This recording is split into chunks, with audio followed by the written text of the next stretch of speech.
Alors il est clair que Vladimir Poutine veut impressionner, faire peur. C'est clairement le but recherché et surtout parce qu'il a une obsession. Et cette obsession, c'est l'OTAN, c'est la frontière de l'OTAN. Et depuis que l'Ukraine souhaite intégrer l'OTAN et que, ma foi, les Occidentaux disent que oui, ils vont entrevoir des négociations et que surtout, il y a une aide massive militaire de l'OTAN à l'Ukraine pour que l'Ukraine puisse se défendre le cas échéant, eh bien, la tension est en train de monter.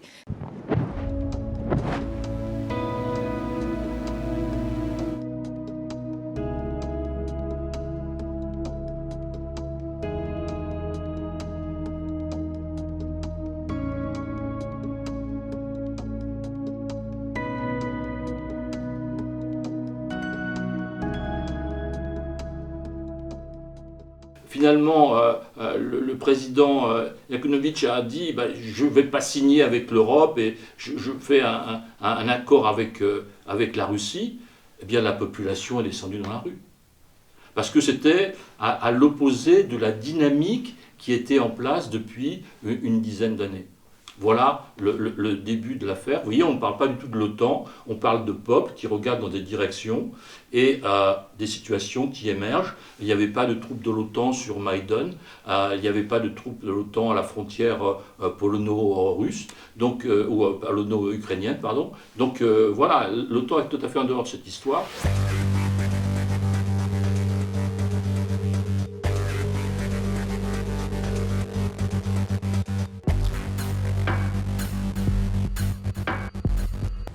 Il était clair qu'il y avait une volonté de s'opposer à l'Union soviétique, et donc à tout ce qui représentait toute la partie orientale de l'Europe.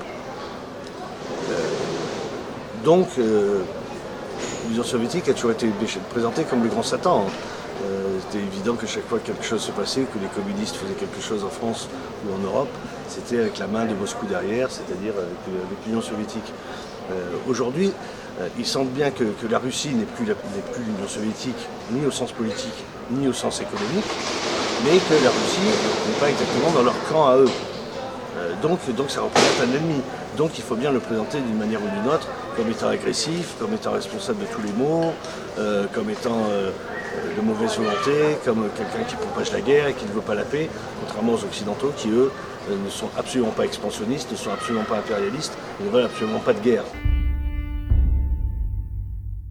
Il y a notamment ce grand traité de libre-échange qui s'appelle l'Union Européenne, qui s'appelle le traité de Lisbonne, qui est assez intéressant parce qu'on peut le traduire de manière très simple, c'est en gros on rend constitutionnel le rapport de force des États-Unis en disant qu'on ne va plus pouvoir nationaliser des entreprises, qu'on ne va plus pouvoir investir dans certaines entreprises et que la concurrence est de fait organisée partout.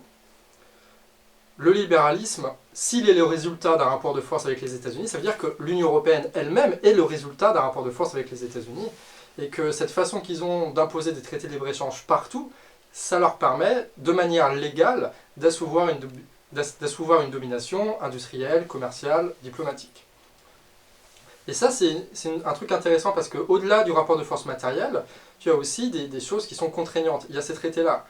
Mais pour faire un peu une pirouette et pour revenir sur les médias, pourquoi est-ce que les médias, des gens qui, en apparence, qui sont des gens comme nous, pourquoi est-ce que tout d'un coup, ils vont balancer que le récit des États-Unis ?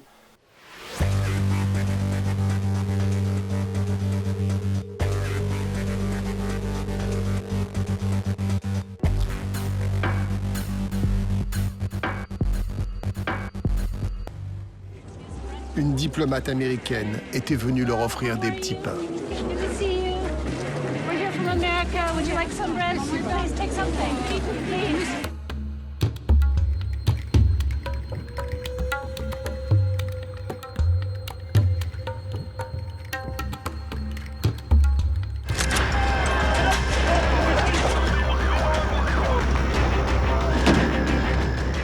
On était content au début d'être indépendant, puisqu'en fait, là j'ai plus le chiffre en tête, mais le référendum qui avait permis l'indépendance de l'Ukraine était très largement majoritaire. Donc forcément,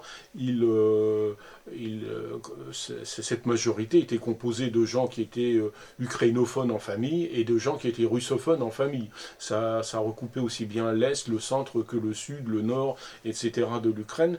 Hein, bon, peut-être avec une majorité un petit peu plus forte dans l'Ouest, mais c'était juste un petit peu plus fort. Et donc, tout le monde était un peu content, mais sans se poser forcément le problème de l'Union européenne, de voir ce qu'on fait avec elle, etc. Par contre, l'Union européenne était assez intéressée par l'Ukraine, parce que, ou d'autres républiques d'ailleurs, mais l'Ukraine en particulier, parce que l'Ukraine avait encore une arme atomique, des missiles donc, qui dataient de l'époque de l'URSS.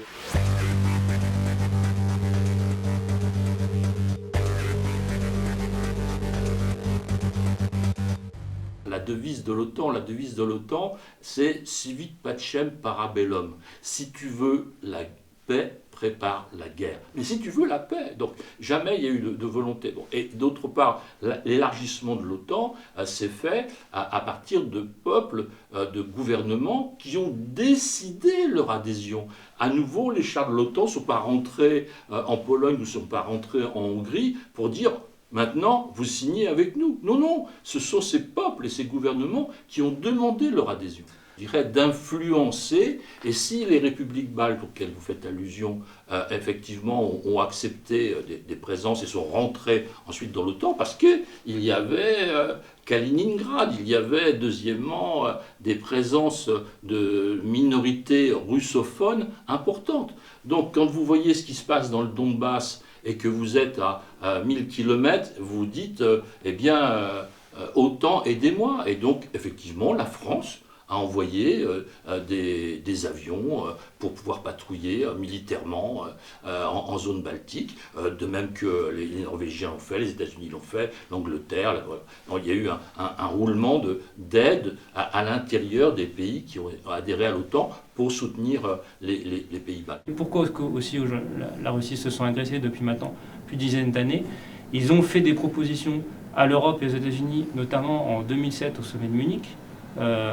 Poutine a clairement dit, maintenant, si on veut parler d'égal à égal, nous sommes prêts à le faire sur tout un certain nombre de thématiques, et notamment sur la sécurité, puisque l'OTAN n'a cessé quand même de se développer aux portes de la Russie, et c'est là où c'est pour eux la Russie, c'est une ligne rouge, d'où aussi le conflit en Ukraine, ou même en Géorgie en 2008, c'est qu'ils estiment que ces anciennes pays satellites de l'Empire russe, ou même de temps de l'Union soviétique, ne doivent pas adhérer à l'OTAN, puisque pour eux, c'est perçu comme une menace sécuritaire et stratégique. Aujourd'hui, à chaque fois qu'il y a une volonté de négociation, de discussion sur ces thématiques-là, et ça a été le cas en 2007 et 2008 de la part de la Russie, il y a une fin de non-recevoir. Au contraire, on a cessé de s'élargir à ses portes. On peut imaginer à l'inverse que si la Russie multipliait des alliances militaires avec des pays limitrophes des États-Unis, je pense que les gens verraient d'un mauvais œil ce type d'élargissement. C'est exactement ce qui est fait le cas par rapport à la Russie ou par rapport à la Chine. Donc aujourd'hui, peut-être qu'il serait temps qu'il y ait un vrai dialogue sur la sécurité au niveau de l'Europe, des États-Unis et de la Russie, puisqu'autant les États-Unis sont quand même assez loin de la Russie, on va dire, dans l'espace physique, autant nous, Européens, c'est un pays voisin. Il serait peut-être judicieux d'avoir une vraie discussion là-dessus avant qu'un conflit comme l'Ukraine ne s'embrasse définitivement et qu'on va dire quelques missiles frappent l'Europe. Aujourd'hui, en tout cas, les pays baltes, c'est clairement une zone, ce n'est pas du tout une zone tampon, quoi. C'est clairement une zone où on voit aujourd'hui les troupes américaines qui étaient en place en Allemagne se dirigent de plus en plus vers ces pays-là.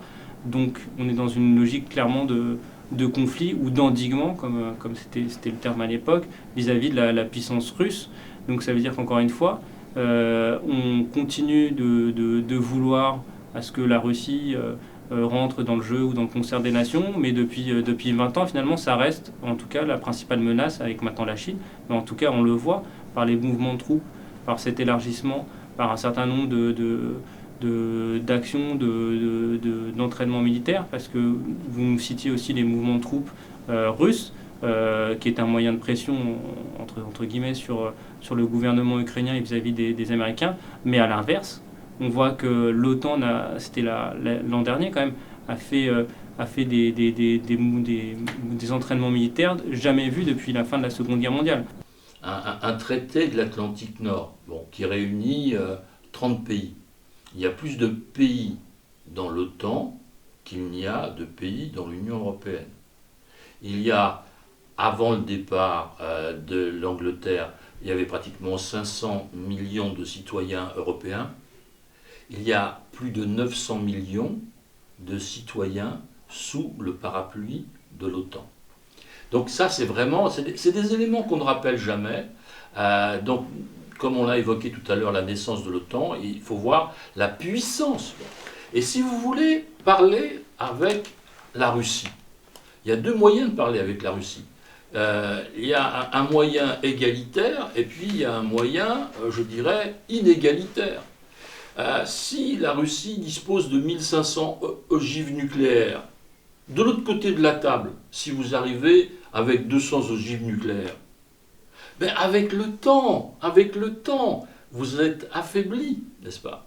Donc la présence de l'OTAN de l'autre côté de la table vis-à-vis de Moscou, c'est qu'on discute de 1500 à 1500. Donc là, quelle que soit la durée des négociations, il n'y en a jamais un, quel que soit le côté de la table, qui sera en infériorité par rapport à l'autre. On restera égalitaire, ce qui est le fondement de toute bonne négociation dans le temps. Et les commentaires du Pentagone, il faut toujours s'intéresser, parce que c'est des gens quand même très très puissants, n'est-ce pas, et très organisés. C'est la première puissance de planification au monde. Donc, qu'est-ce que dit le Pentagone quand il y a eu les achats de S-400 russes?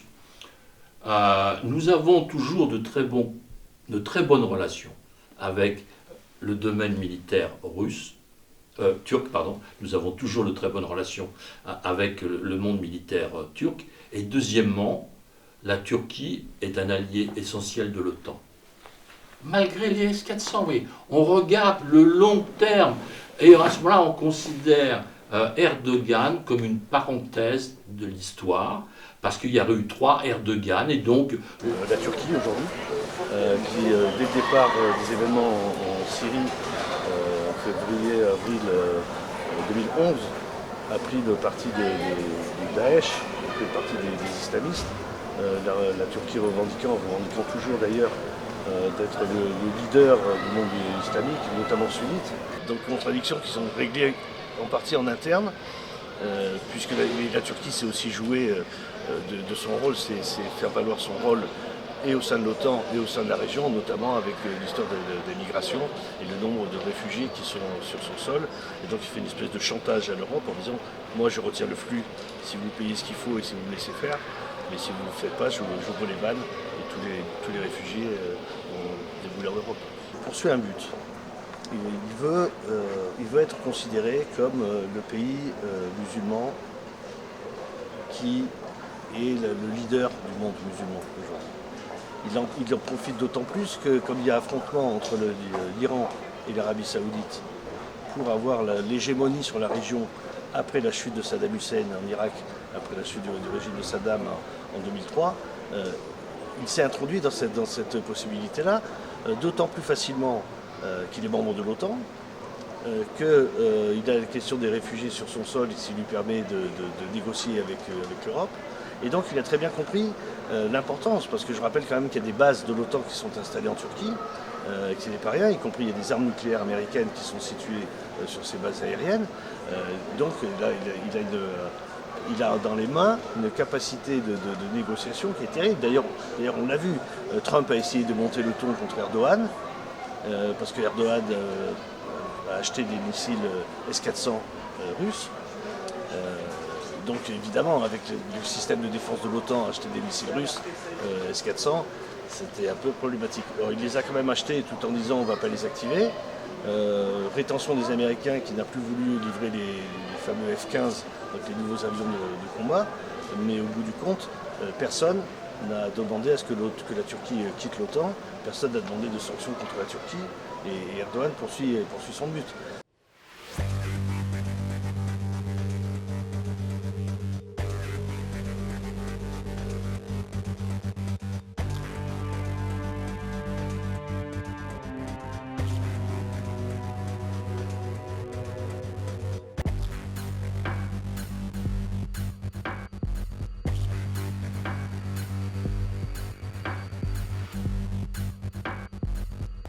On sait qu'une partie des anciens gazoducs passent par l'Ukraine pour après alimenter l'Europe, donc partent de la Russie pour aller vers l'Europe.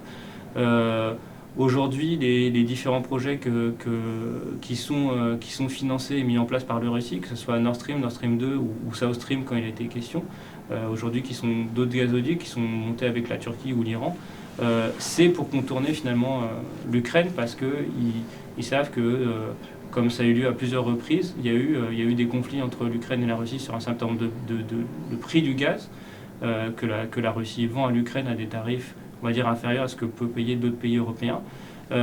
Et forcément, le moyen de négociation qu'a l'Ukraine, c'est de couper le robinet de gaz de ces gazoducs en direction de l'Europe. Donc aujourd'hui, on voit bien qu'il y a une guerre entre différentes puissances, puisque les États-Unis, maintenant qui sont une puissance aussi exportatrice de gaz, refusent, en tout cas veulent compromettre le projet par exemple de Nord Stream 2 qui part de la Russie jusqu'en Allemagne, donc qui contourne l'Ukraine, qui passe sous la Baltique. Aujourd'hui, ce projet qui sert à alimenter le gaz en Europe. Au niveau de la Russie, par exemple, un des plus gros enjeux, c'est que la Russie est un des plus gros fournisseurs de gaz. Et que de l'autre côté, tu as des pays européens qui ne produisent très peu de matières premières, de matières fossiles, et qui ont besoin de ce gaz-là. Et du coup, la question c'est, tu as des besoins, tu as des demandes, est-ce que les deux vont aller se rencontrer? Et historiquement, par exemple en Europe, tu as eu beaucoup de gaz russe et du gaz des pays nordiques, là, parce que ça avait du sens de faire ça. Et très récemment, là, tu as eu, si vous avez vu avec le gaz de schiste et compagnie, les États-Unis sont devenus un énorme producteur de pétrole et de gaz grâce à la fracturation hydraulique. Et du coup, tout d'un coup, l'Europe qui était plus concentrée par exemple sur la Russie pour choper du gaz, tout d'un coup, il y a un nouvel acteur qui arrive, c'est les États-Unis, et qui vont essayer de faire tout ce qu'ils peuvent pour, eux, vendre leur propre gaz. Je trouve qu'il y a un concept qui marche très bien en géopolitique. C'est le concept de ce qu'on va appeler ici le récit. Et en gros, le récit, c'est les médias qui ont tendance à toujours raconter la même histoire. Et donc pour faire simple, genre, les Russes, c'est les méchants dictateurs, et là-bas il fait froid, c'est pas grave, donc c'est des dictateurs, c'est Staline, c'est Poutine, machin. Et de l'autre côté, tu as le camp de la libération, qui est le camp des États-Unis. Pour l'instant, on va juste le poser comme si c'était posé comme ça, machin. Et ce que vont essayer de faire les médias quand ils vont raconter leur récit, c'est de coller tous les événements qu'il y a dans ces récits-là, quitte à les tordre un petit peu ou quitte à sous-médiatiser des choses qui sont très importantes. Et récemment, il y a eu une histoire assez folle, qui est celle de Navalny. Donc en gros, Navalny, on va faire très simple, c'est un opposant russe, qui n'est pas du tout un opposant majoritaire, qui est un opposant qui a fait quelques révélations sur ce qui s'est passé dans le train de vie de Poutine avec les palais, machin. Et donc il y a eu de ce que les médias européens ont interprété comme une répression, des tentatives de meurtre, etc. Et il y a eu une énorme couverture de médiatique pour défendre la liberté d'expression, la liberté de la presse. Ce qui peut paraître un bon réflexe, et ça colle dans le fait que nous, les Européens, avec nos amis des États-Unis, on défend la liberté. Okay. Quand on s'intéresse maintenant à une autre personne qui s'appelle Julian Assange, on se rend compte que cette personne-là, il n'avait pas juste fait une enquête ou quelques enquêtes sur la corruption russe, il avait fait des révélations très précises en dévoilant 10 millions de documents sur la guerre en Irak, sur la guerre en Afghanistan, sur les différents câbles diplomatiques. Et il avait techniquement fait quelque chose qui permettait à tous les administrés de n'importe quel empire, de n'importe quel pays, de faire fuiter des documents de manière anonyme. Donc potentiellement créer des millions de lanceurs d'alerte. Et cette personne-là, qui avait révélé des crimes de guerre, qui avait révélé aussi de l'espionnage qui était fait par les États-Unis contre la France, cette personne-là est depuis 10 ans enfermée, d'abord dans une ambassade, maintenant dans la prison de Belmarsh en Angleterre, depuis 10 ans, sans quasiment aucune couverture médiatique. Alors, pour les événements de Maïdan qui sont passés à Kiev, ce qui était intéressant de découvrir en tant que journaliste, c'est vraiment le début des protestations avec un vrai soulèvement, on va dire, populaire au départ, contre la corruption, contre les inégalités, des choses qui étaient déjà là il y a plus d'une dizaine d'années lors de la Révolution orange.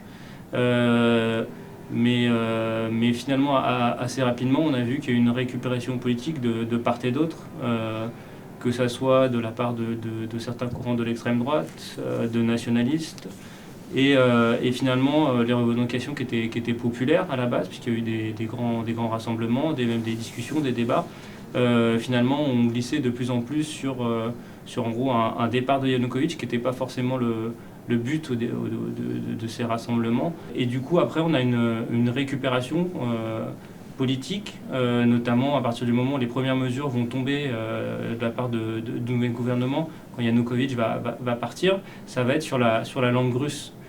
Quand on connaît un petit peu le pays et l'Ukraine notamment, quand on a une large majorité de russophones, notamment dans l'est du pays, quand c'est finalement un jeune pays, une jeune nation en tant que telle, puisqu'elle a toujours fait partie de différents empires, on voit que tout de suite ça a mis le feu aux poudres, puisque forcément ceux qui soutenaient, en tout cas Yanukovych ou son parti, même qui lui reprochaient d'ailleurs la corruption, ils n'ont jamais été favorables à ce type de pouvoir. À partir du moment où le débat s'est dévié et est venu sur le terrain de la langue, ce qui est encore d'ailleurs le cas aujourd'hui, il y a encore des débats en Ukraine et qui portent sur en gros entre l'ukrainien et le russe. À partir de ce moment-là, on divise la population, pas sur des critères, on va dire, socio-économiques, sur lesquels ils pouvaient se rassembler, et bien sur des bases, on va dire, idéologiques et nationalistes. Et c'est à partir de là où ça devient dangereux.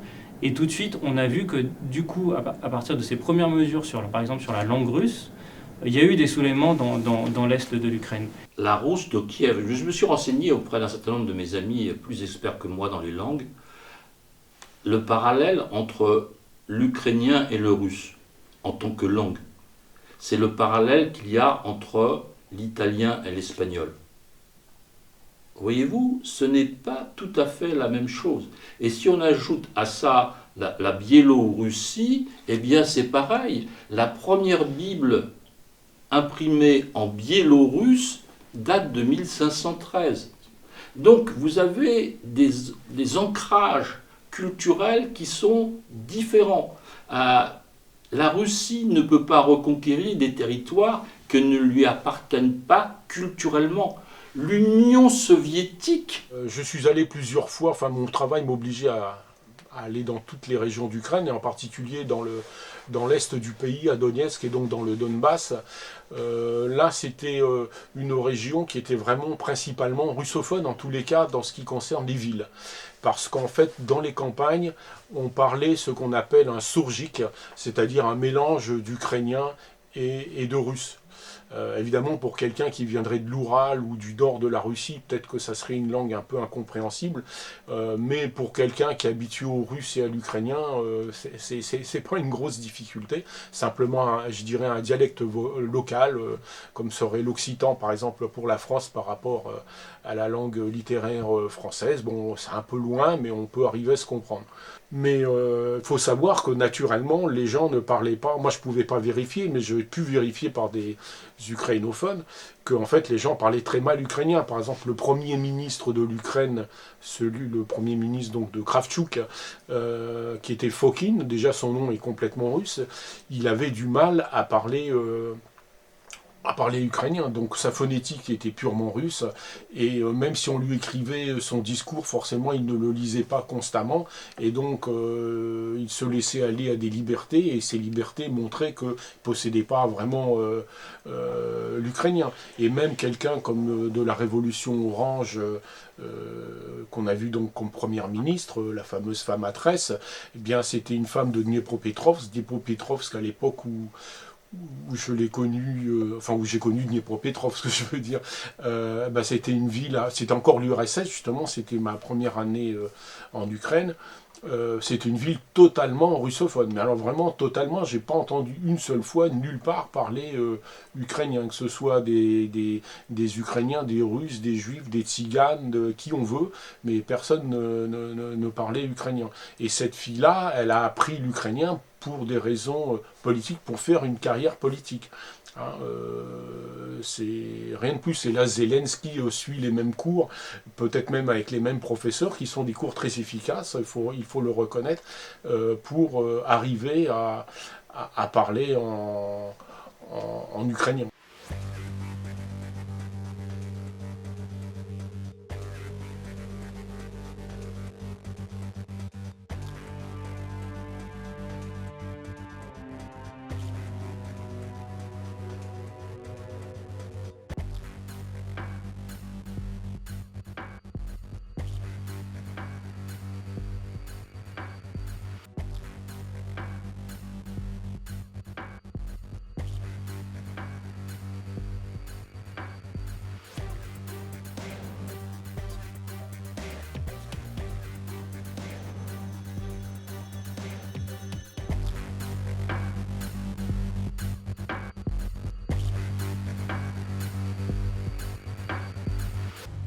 Qui a testé l'arme nucléaire sur les populations? C'est les États-Unis.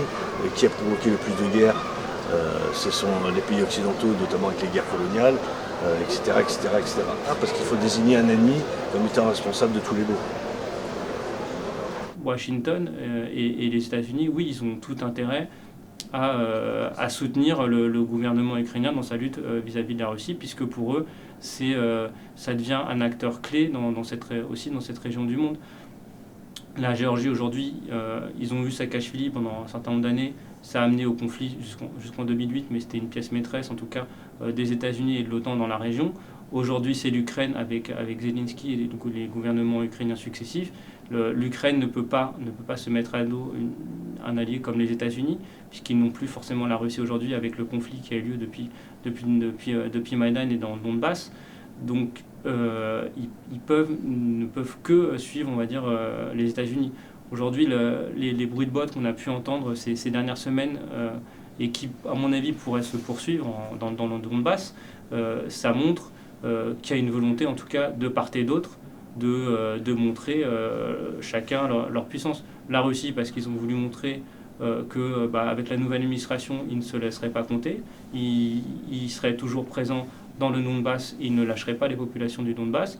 Et à l'inverse, le gouvernement ukrainien a profité que la nouvelle administration soit élue pour lui montrer, nous on est capable peut-être d'aller récupérer un certain nombre de territoires dans le Donbass, ce qu'elle a fait d'ailleurs, elle a essayé de progresser sur un certain nombre de zones grises, ce qui a provoqué aujourd'hui les réactions russes et l'enchaînement qu'on a pu voir ces dernières semaines.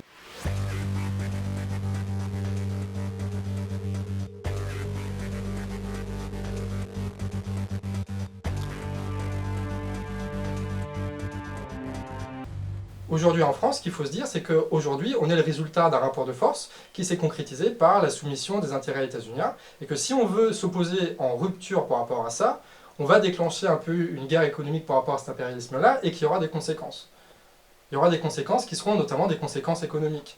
Et dès qu'on va vouloir sortir de ce truc-là, on sait très bien qu'il va y avoir des lois extraterritoriales qui vont nous imposer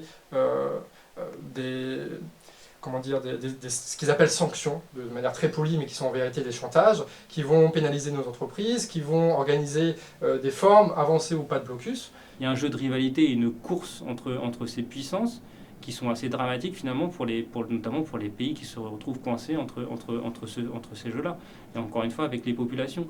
Quand on voit le conflit qui a eu lieu dans le Donbass, quand vous discutez avec les gens, ce qu'ils reprochent finalement, c'est un jeu finalement machiavélique entre la Russie et les États-Unis, parce que eux sont pris au piège. Ils peuvent pas sortir de cet engrenage. Donc soit ils quittent, soit finalement ils restent sur place parce qu'ils n'ont que ça à faire. C'est leur maison, c'est leur vie qui est sur place. Mais il y a eu un tournant, c'est à partir du moment où de simples manifestations, on va dire, dans le Donbass, pour dire leur opposition au gouvernement qui venait d'être mise en place, vous répondez en envoyant l'armée. Quand vous envoyez l'armée et que vous déclarez ces individus-là comme terroristes, forcément le discours petit à petit change de la part même de cette population-là. Parce qu'ils étaient minoritaires, je veux dire, il y en avait peut-être 2% ou 3% qui soutenaient l'action des quelques individus qui avaient pris l'hôtel de ville, mais c'était assez symbolique. Je veux dire, les activités continuaient et tout le monde trouvait ça finalement assez ridicule, leur manière de protester. Mais à partir du moment où vous avez une armée en face de vous, alors que vous faites partie du même pays, qui arrive et qui vous tire dessus, et ça change radicalement les positions. À partir de ce moment-là, forcément, on n'était pas à 10% qui soutenaient ces individus-là, et finalement à 50, 60, voire 70% de la population qui a dit « Attendez, vous avez tué un de mes compagnons, vous avez tué un de mes voisins. » Oui, il y a un enfant de 4 ans là, qui est décédé il y a encore quelques semaines. Et à partir de ce moment-là, où le conflit éclate, forcément, en fait, les tensions se polarisent et il n'y a plus de retour en arrière possible. À partir du moment où vous avez des morts ou des gens qui voient que leur petit garçon est décédé ou que leur femme est décédée ou que leur compagnon a disparu ou est extrofié, forcément, c'est difficile après de les raisonner, de leur dire non, mais revenez vivre avec nous tous ensemble, tout va bien se passer. Non, on a eu, dans les premières semaines, on avait porté un certain nombre de partis à travers l'Europe, une volonté d'avoir peut-être une fédération de l'Ukraine. ça aurait peut-être permis à ce moment-là de sauver et de maintenir une unité du pays. Ça n'a pas été le cas, et avec les premiers morts, à partir de ce moment-là, ce n'était plus possible. Forcément, les positions étaient exacerbées. Et quand vous rajoutez des courants nationalistes, fascistes aussi, qui sont entretenus par le gouvernement ukrainien à l'époque, forcément tout est fait pour que la situation se tende, et aujourd'hui c'est assez difficile de sortir de cet engrenage. Il faudra attendre, je crois, encore plusieurs années, et surtout des vraies positions et des vrais engagements de la part de puissances internationales.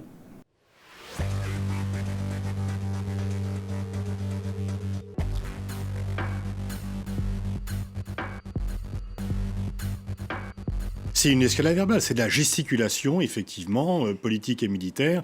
Aucun risque que ça dégénère dans le Donbass et que ça devienne, que ça s'embrase. Il y a toujours des risques, mais le risque d'une guerre massive, centrale, opposant l'armée russe à l'armée ukrainienne, dans lequel, même si l'Ukraine n'est pas membre de l'OTAN, les pays de l'OTAN seraient quand même nécessairement impliqués. Les États-Unis ont donné des garanties de sécurité à l'Ukraine. Donc, du côté de l'OTAN, on ne souhaite pas de l'Ukraine. Alors, les Américains aimeraient que l'Ukraine rentre dans l'OTAN, mais les Français et les Allemands ont bloqué. Ils ont bloqué dès 2008-2009, où l'Ukraine tapait déjà à la porte, et les Français et Allemands ont dit on a déjà des problèmes avec la Russie, on avait promis effectivement que l'OTAN ne s'élargirait pas, on a un petit peu piétiné cette promesse, et on ne va pas aller dans l'escalade, surtout qu'à l'époque c'était Medvedev qui était président, et on espérait une amélioration des relations entre les Occidentaux et les Russes, qui n'a pas eu lieu par la suite. Mais donc il y a des divisions, il y a des pays de l'OTAN qui souhaiteraient que l'Ukraine, parce que ça renforcerait le camp occidental face à la Russie, et d'autres qui disent, comme la France et l'Allemagne, que ça serait une prophétie autorisatoire, que ça crisperait encore plus, si nécessaire, la Russie, et que loin de calmer le jeu, ça viendrait plutôt mettre des tensions supplémentaires dans une région qui n'a pas besoin de tensions supplémentaires.